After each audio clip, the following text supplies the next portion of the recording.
curriculum has come together and we've tried to align our programs. We will continue to create these. They are, they best mimic what the next generation of assessments will demand our students to be able to perform, to take the content and to bring it to the next level so they're applying their knowledge in new and different ways. And so the more we can get students to look at their knowledge, take their knowledge and skill and apply it in problem solving, the better they will be prepared for not only the state assessments, but for independent learning once they leave the district. So we will, our implementation is to continue to use the resources that we've invested in and start to share them. We're starting to really use our Aspen curriculum management tool as a place that we can house not only our resources but also our assessments. And there's a training on Friday. We have many trainings on Friday. We have a professional development day, but one of them will be in helping teachers create online quizzes and tests through the Aspen tool. Our measure of success would be a minimum of 4 high-quality performance tests in each content area or grade level by next September. And we probably are about a third of the way in that process now, I would say. But high quality is the key there. We need to sort of, just like the DDM, cycle through and run our performance tasks through a grid that really shows that we are hitting those higher order thinking skills and problem solving skills. A third step that we're taking is we have implemented a reading comprehension assessment for early literacy needs. We're finding that a lot of these data go back to the way in which we teach reading. And interestingly, each one of these action steps began at the end of last year, or a product of work that went on last year. So we were anticipating that we knew we had needs. And so we had an assessment team at the elementary level that did a tremendous amount of research and chose an assessment tool that would really help target early literacy needs.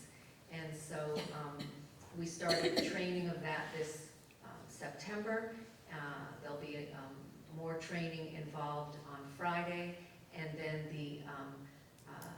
the assessment will be implemented in November. Out of that, students will be identified, and those students who are identified to be below grade level will be given interventions. They're retested in January, and then everyone is retested in June. And the measure of success is to have the DRA, which is the name of the tool, Developmental Reading Assessment, have students reach the level 28 advanced for exiting grade 2 for general education students by this June. That sets them up for being proficient in their reading by the end of grade 3, which is key to their success. Another step that we've taken is to add a math coach at the middle school. We are probably one of the last districts around that hasn't had a math coach at the middle school. So we were aware of that, we saw the need, and we were able to put it in the budget, and with our staffing we were able to create that position. That person began in September and is working with the middle school principal and with me. We meet weekly. We are looking at student data, and the coach goes in and out of classrooms all day long, modeling best practices, helping with the new mathematical practices that are part of the Common Core.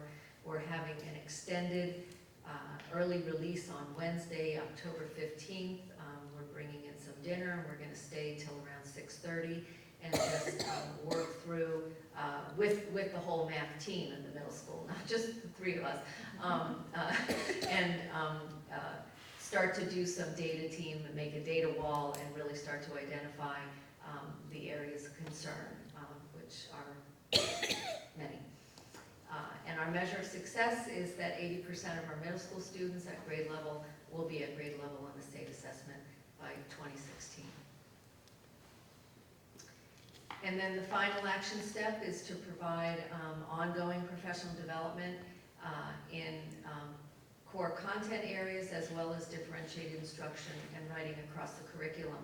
One of the shifts of the Common Core and the demands on the new upcoming next generation assessment called PARC is a real emphasis on writing in a variety of ways. And so we want to make sure that teachers are using quick writes and all sorts of different types of writing on a regular basis. And so we want to make sure that they're supported in that through professional development, as well as supported through differentiated instructional practices.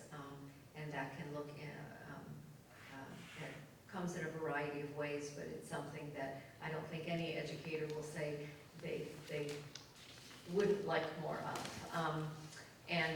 So our measure of success for that action step will be evidence documented in the educator evaluation process. In other words, as we walk through classrooms and we observe classrooms, we can see this practice in place, and we can support teachers who are looking for more training in that. Any questions for Dr. Blanchard?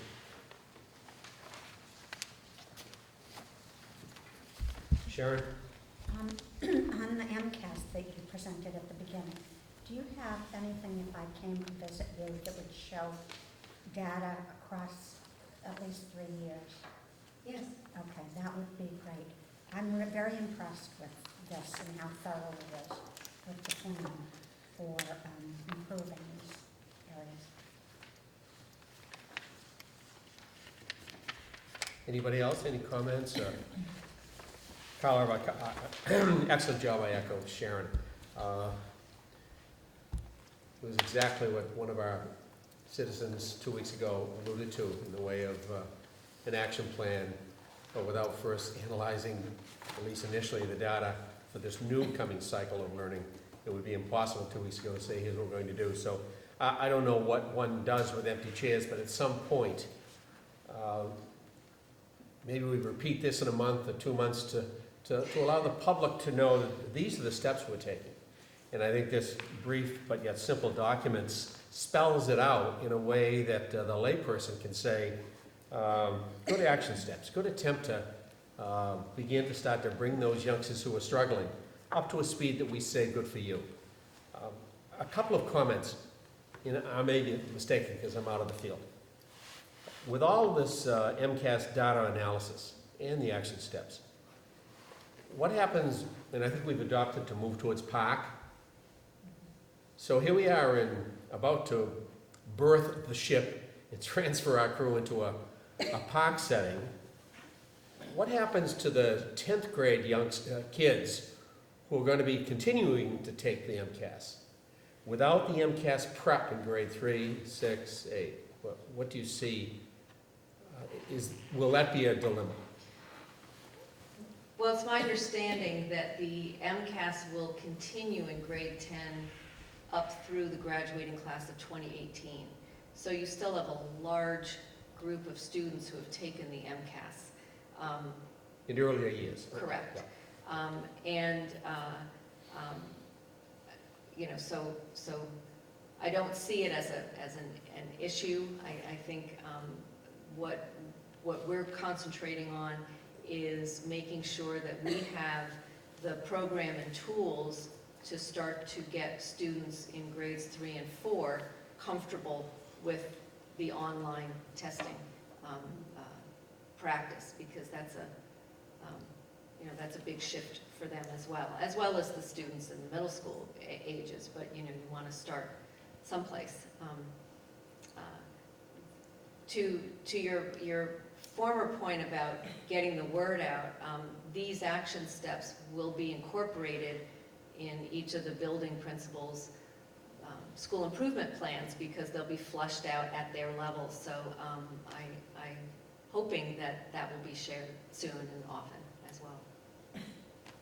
and again, I think as we look at developing a budget, sharing some of these, these graphics in that budget document is important. When we look at the superintendent wanting to sustain the middle school math specialists to work with teachers and to see us develop an enrichment program where students who are ready for more to go, allow them to elevate.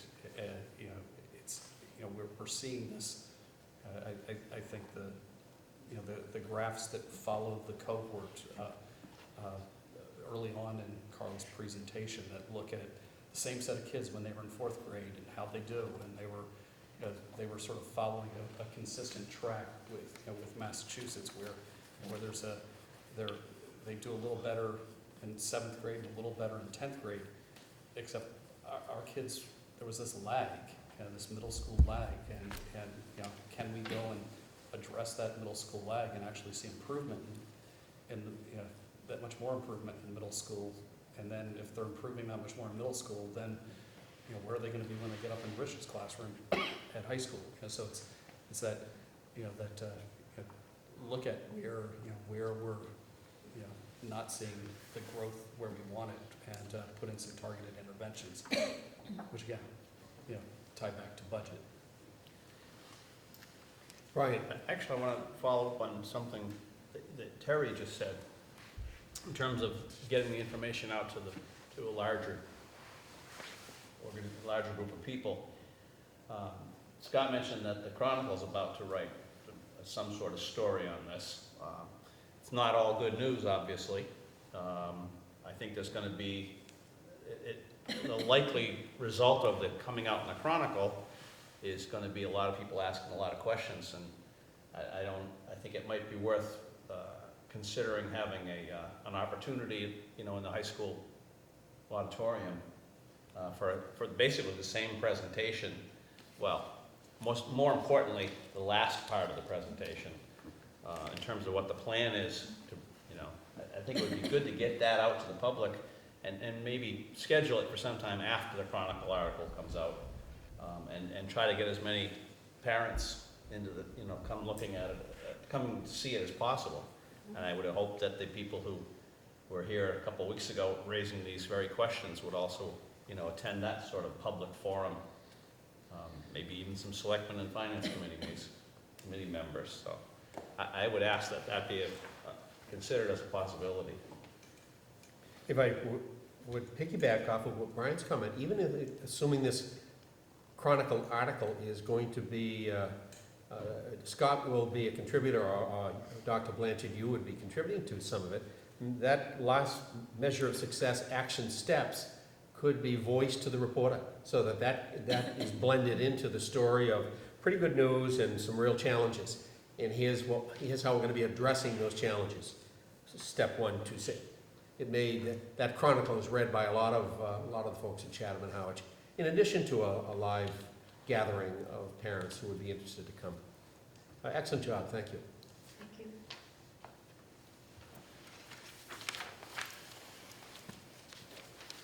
I noticed we're down to, I believe, action items, and I find that we've already voted on fingerprinting policy, facilities use of fee, the grade 8 and 9 London, England trip, and we have a budget transfer request and a declaration of surplus equipment. Katie? Yep.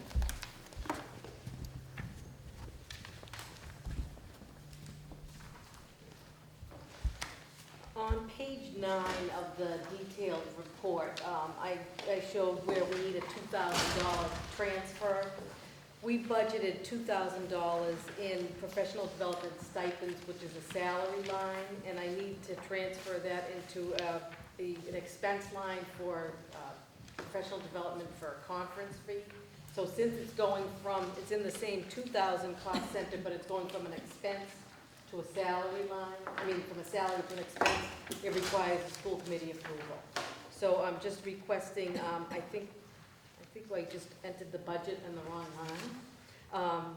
a transfer of $2,000 to go from professional development stipends to professional development other. So moved.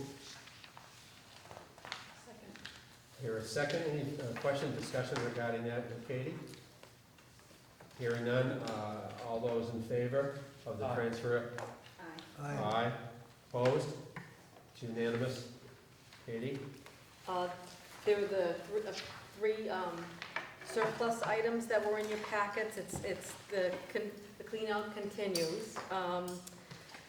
The Howard Elementary School Library Media Center, Monomoy Regional Middle School Library, as well as Chatham Elementary School Library, various outdated television sets, old computer monitors, old DVDs, boom boxes, and scanners that we need to declare surplus.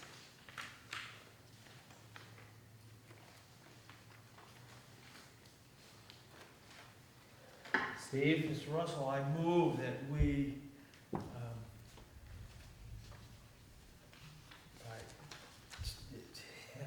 just went out of my head. Put it back in. Yeah, that we declare the following equipment as surplus from Charlton Elementary School Library, computer monitors, 18, from Howard Elementary School Library Media Center, TVs, boom boxes, DVD players, and scanner. From the Monomoy Regional Middle School Library, TVs, overhead projectors, monitor, DVD, and VCR.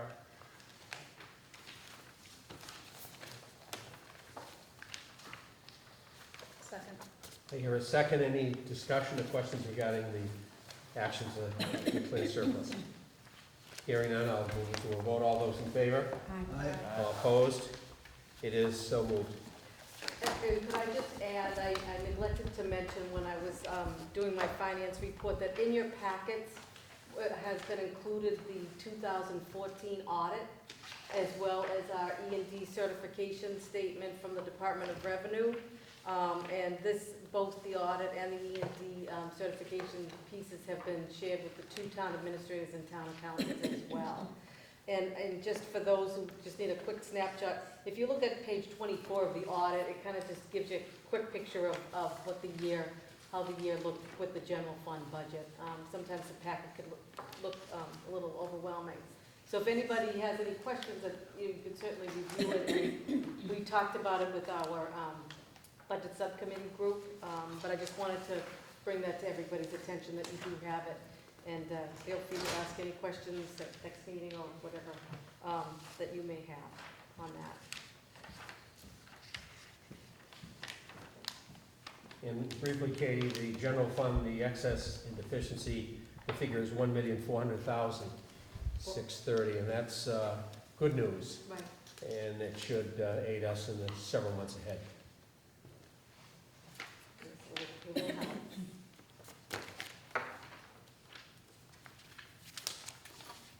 Thank you. You're welcome. Do I hear a motion to adjourn and to reconvene in executive session? So moved. Second? All in favor of adjourning? Aye. Aye. Aye. And we'll have a vote to move into executive session. Ed? Aye. Sharon? Aye. Brian? Aye. Amanda? Aye. Aye. Thank you all. Good night.